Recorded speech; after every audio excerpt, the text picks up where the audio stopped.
just come out of the chamber where I moved a motion calling for a Senate inquiry into coastal vulnerability from sea level rise associated with global warming. I am so frustrated because once again the government used its numbers in the Senate to vote it down. It's very clear that under the so-called Howard Costello leadership team, global warming still doesn't feature. In fact, it's an insult to the Australian people, because when I pointed out the value of a Senate inquiry and the need to get the latest science and the need to communicate it to people all around the country because they're vulnerable living near the coast, the government said, well, why would you want to have an inquiry? It'll only draw attention to the problem.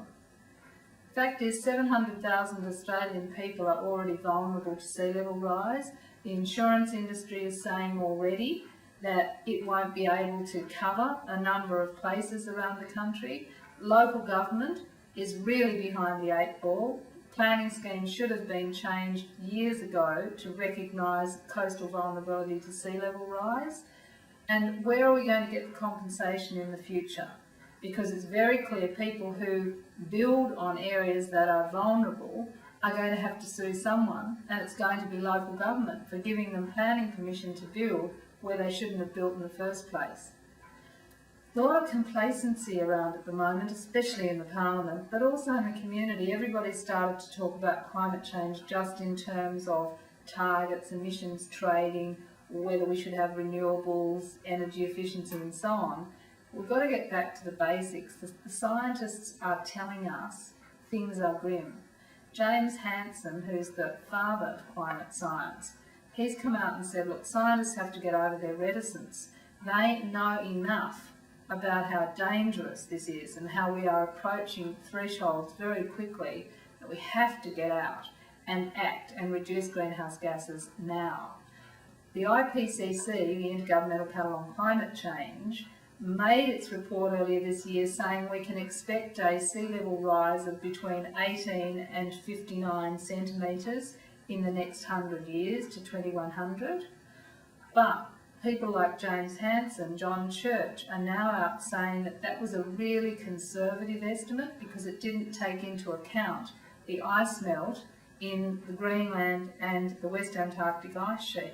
And what they're saying is that that is happening much faster than was previously predicted. In fact, sea level rise has been 50% higher than what was predicted by the IPCC in 2001. We could be expecting sea level rise of anywhere between 50 centimetres and 1.4 metres by 2100. That's really serious.